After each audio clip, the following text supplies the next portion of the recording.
Olá a todos e bem-vindos a mais um Mergulho Profundo. Hoje vamos explorar um artigo fascinante que investiga a ligação entre a microlia e o autismo. É isso mesmo. O estudo se chama Poda excessiva de sinapse por microlia durante o desenvolvimento em camundongos deficientes em SN2A, associados ao autismo e organoides cerebrais humanos. Uou, nome comprido? Preparem-se para desvendarmos este mundo complexo, mas super interessante. Com certeza. Ao longo do nosso mergulho, vamos abordar o impacto da deficiência do gene citocina, o papel da microlia na formação e poda das sinapses, as evidências de poda excessiva em camundongos com essa deficiência. Certo. E, por fim, a inovadora utilização de organoides cerebrais humanos para modelar o autismo. Parece que temos muito para discutir hoje. Sem dúvida. Hum. Mas vamos começar devagar. Pode nos explicar o que é o gene cellulare e por que ele é tão importante? Claro. O Dia é responsável por codificar a proteína NAV1.2, que é crucial para a comunicação entre os neurônios. Comunicação entre neurônios. Isso me lembra vagamente das aulas de biologia. Pode refrescar minha memória. Claro! Imagine os neurônios como fios elétricos que transmitem sinais pelo cérebro. Para que essa transmissão ocorra, eles precisam se comunicar e é aí que a NAV1.2 entra em ação. Ela funciona como um interruptor que permite a passagem do sinal elétrico de um neurônio para outro. Ah, entendi. É como um sistema de comunicação dentro do nosso cérebro. Exatamente. E o que acontece quando esse gene, o sinasochenha, É deficiente. Bem, os cientistas observaram que camundongos com deficiência no sinar apresentam problemas de aprendizagem e memória. sério? Sim, eles realizaram testes como o labirinto aquático de Morris e o labirinto Nietzsche, e os resultados mostraram claramente essas dificuldades. Nossa, que interessante. Então, um único gene pode ter um impacto tão grande em funções cognitivas complexas. Exatamente. E a pesquisa vai além, explorando como essa deficiência afeta as sinapses, que são os pontos de conexão entre os neurônios. Sinapses. Lembro-me vagamente desse termo. Pode explicar um pouco mais sobre elas? Com certeza. Pense nas sinapses como pontes que conectam os neurônios, permitindo a passagem de informações. Nos camundongos com deficiência, no gene escarletina, a frequência desses sinais elétricos entre os neurônios diminuiu, especialmente em fases mais tardias do desenvolvimento. Sinais elétricos mais fracos. Isso parece preocupante. E qual o papel da microglia nessa história toda? Aí que a pesquisa se torna ainda mais interessante. A microglia, que antes era vista apenas como célula de defesa do cérebro, Certo. tem um papel fundamental na poda sináptica. Imagine um jardim onde o jardineiro precisa parar os galhos para que as plantas cresçam saudáveis. A microglia faz o mesmo com as sinapses, eliminando as conexões desnecessárias para o bom funcionamento do cérebro. Interessante. Então, a microglia atua como um jardineiro do nosso cérebro. Exatamente. E o que os cientistas descobriram é que nos camundongos com deficiência no gene Sindurua, a microglia está podando as sinapses em excesso. Poda excessiva. Isso significa que a microglia está eliminando conexões importantes. Sim, é como se o jardineiro, em vez de aparar os galhos, estivesse cortando as flores. Essa poda exagerada pode estar por trás dos problemas de aprendizado e memória observados nos camundongos. Massa, que reviravolta. Mas como os cientistas chegaram a essa conclusão? Como eles observaram a ação da microglia? Através de análises microscópicas, eles viram que as microglias nos camundongos com deficiência em STOA estavam mais ativas, Ah, com alterações na forma Certo. e aumento no volume dos lisossomos. lisossomos. Sim, que são as estruturas celulares responsáveis por degradar e reciclar materiais. Além disso, eles observaram que as microglias estavam engolfando em excesso as pós-sinapses, que são as estruturas que recebem os sinais elétricos dos outros neurônios. Então a microglia está literalmente comendo as conexões entre os neurônios. E, em certo sentido, sim, esse processo é chamado de fagocitose e faz parte da poda sináptica normal, mas, neste caso, está ocorrendo de forma exagerada, levando à perda de conexões importantes para o aprendizado e memória. Caramba, isso é fascinante e ao mesmo tempo assustador. Mas como a microglia sabe quais sinapses podar? Existe um sistema de sinalização molecular chamado cascata do complemento que marca as sinapses que precisam ser eliminadas. É como se fossem etiquetas que a microglia reconhece e usa como guia para realizar a poda. Entendi. Então, a microglia segue essas etiquetas para saber quais conexões eliminar. E o que acontece nos camundongos com a deficiência no gene SNC. Nesses camundongos, os cientistas observaram um aumento na quantidade dessas etiquetas, o que explica a poda excessiva. É como se a microglia estivesse recebendo um sinal muito forte para eliminar as sinapses, mesmo aquelas que são importantes para o bom funcionamento do cérebro. Então a microglia, que deveria proteger o cérebro, está, na verdade, contribuindo para os problemas causados pela deficiência no gene SNC. Exatamente. É uma descoberta surpreendente que muda a forma como entendemos o papel da microglia no desenvolvimento do cérebro. Uau, essa pesquisa está realmente nos levando a um mergulho profundo no mundo da neurociência. Com certeza. E aí, estamos de volta, prontos para continuar desvendando os mistérios da microglia e sua relação com o autismo. Com certeza. Na última parte, vimos como a deficiência no gene escleroglia leva a uma poda excessiva de sinapses pela microglia. E isso, pelo que entendi, pode explicar as dificuldades de aprendizado e memória que foram observadas nos camundongos, né? Mas a pergunta que fica é, será que existe alguma forma de reverter esse processo? Olha, essa parte mais promissora da pesquisa. Os cientistas usaram um medicamento chamado PLX3X397 para bloquear a atividade da microglia nos camundongos com essa deficiência nutricional. Bloquear a atividade da microglia.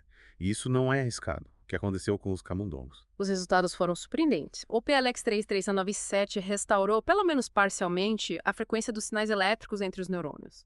E também a densidade das espinhas dendríticas. Ou seja, diminuiu o impacto negativo da poda em excesso. Então quer dizer que controlar a atividade da microglia pode ser a chave para reverter os problemas causados pela deficiência no gene SEDUNA. É uma possibilidade, sim. Uma possibilidade animadora, por sinal, mas ainda é cedo para afirmar com certeza. A pesquisa foi realizada em camundongos, precisamos de mais estudos para confirmar se esse PLX3397 teria o mesmo efeito em humanos. Entendi. Mas e se a microglia for apenas um elo de uma cadeia mais complexa? Existem outras células ou mecanismos envolvidos nesse processo de poda excessiva? Excelente pergunta. Os estudos sugerem que os astrócitos, que são outro tipo de célula presente no cérebro, também podem estar envolvidos. Eles parecem liberar moléculas que ativam a cascata do complemento. É aquele sistema que marca as sinapses para serem eliminadas pela microglia, lembra? Astrócitos, então a microglia não age sozinha nesse processo. Exatamente. É como uma orquestra, sabe? Cada instrumento tem sua função, mas todos precisam trabalhar em harmonia para a música soar bem. No cérebro, a microglia e os astrócitos e outras células também interagem de uma forma bem complexa para garantir o desenvolvimento e o funcionamento adequados. Faz sentido. E como os cientistas conseguiram estudar essa interação tão complexa entre diferentes tipos de células? Eles usaram uma técnica inovadora, a criação de organoides cerebrais. Organoides cerebrais. Isso. São como mini cérebros em 3D cultivados em laboratório a partir de células tronco humanas. Minicérebros em laboratório, é incrível. Mas e como esses organoides cerebrais ajudaram a entender a relação entre a microglia e o autismo? Nos organoides que continham a mutação SN2A e C959X, que é comumente encontrada em crianças com autismo, os cientistas observaram que a microglia também realizava uma poda excessiva de sinapses, assim como nos camundongos. Uau! Essa descoberta em células humanas reforça ainda mais a ligação entre a microglia e o autismo. Sim. E o mais interessante é que os cientistas puderam manipular os organoides, adicionando ou removendo a microglia para confirmar o papel dela na poda excessiva. Então, os organoides cerebrais são como um laboratório em miniatura, onde os cientistas podem testar diferentes hipóteses e observar o comportamento das células em um ambiente controlado. Exatamente. E essa tecnologia tem um potencial enorme para o avanço da pesquisa sobre o autismo e outras doenças neurológicas. Com certeza. Mas ainda me resta uma dúvida. Se a poda excessiva de sinapses é prejudicial, por que ela ocorre? Qual a função da microglia no desenvolvimento normal do cérebro? Ótima pergunta. A poda sináptica é um processo natural e essencial para o desenvolvimento do cérebro. Durante a infância, o cérebro produz um excesso de sinapses. E a microglia atua como um escultor, eliminando as conexões desnecessárias e refinando os circuitos neurais. Entendi. É como se a microglia fizesse uma limpeza para garantir que o cérebro funcione da melhor forma possível. Exatamente. O problema é que, em algumas situações, como na deficiência do gene externa, essa limpeza se torna excessiva, levando à perda de conexões importantes e prejudicando o desenvolvimento do cérebro. Fascinante. É incrível como um processo tão importante para o desenvolvimento do cérebro pode, em determinadas circunstâncias, se tornar prejudicial. Com certeza. E essa dualidade da microglia, com seu papel crucial tanto na saúde quanto na doença, é o que torna a pesquisa sobre essa célula tão importante para o entendimento do autismo e outras condições neurológicas. É verdade. E na próxima parte, vamos discutir as implicações dessas descobertas para o futuro da pesquisa e para o desenvolvimento de novas terapias para o autismo. Exatamente. Na última parte do nosso mergulho, vamos explorar as perspectivas que essa pesquisa abre para o tratamento do autismo e os desafios que ainda precisamos superar. Estamos de volta para a última parte do nosso mergulho. Vimos tanta coisa interessante sobre a microlia e o autismo. É verdade, muita informação importante. E agora, para finalizar, vamos falar sobre as implicações disso tudo. O que essas descobertas significam para o futuro? Como podemos usar esse conhecimento para ajudar as pessoas? Essa é a parte que mais me anima. Saber que a ciência está abrindo portas para novas abordagens e tratamentos. Mas quais são os próximos passos?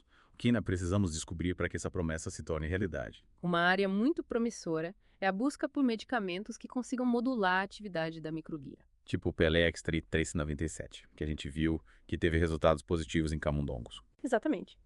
Mas é importante lembrar que o PLX 397 é apenas um ponto de partida. Precisamos de mais pesquisas para identificar outras moléculas. Moléculas que atuem na microglia de forma mais específica e segura, sabe? Então, o desafio é encontrar medicamentos que controlem a atividade da microglia sem causar efeitos colaterais ruins. Isso mesmo.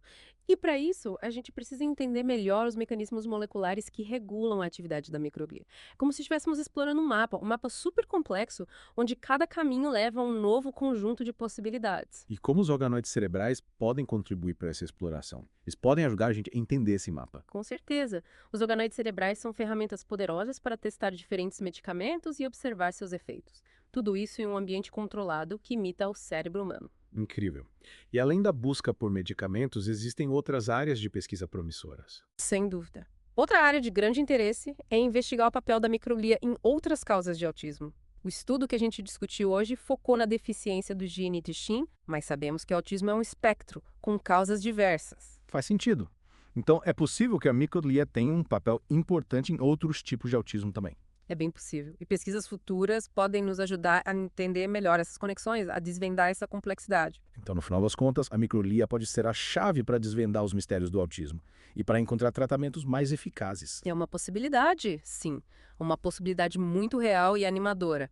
A pesquisa sobre a microglia está só começando, mas já estamos vendo resultados promissores. É realmente inspirador ver como a ciência está abrindo novos caminhos para a gente compreender e tratar o autismo. E com isso, chegamos ao fim do nosso mergulho no mundo da microglia e sua surpreendente ligação com o autismo. Esperamos que tenham gostado da viagem. E que este episódio tenha despertado sua curiosidade sobre o incrível potencial da ciência.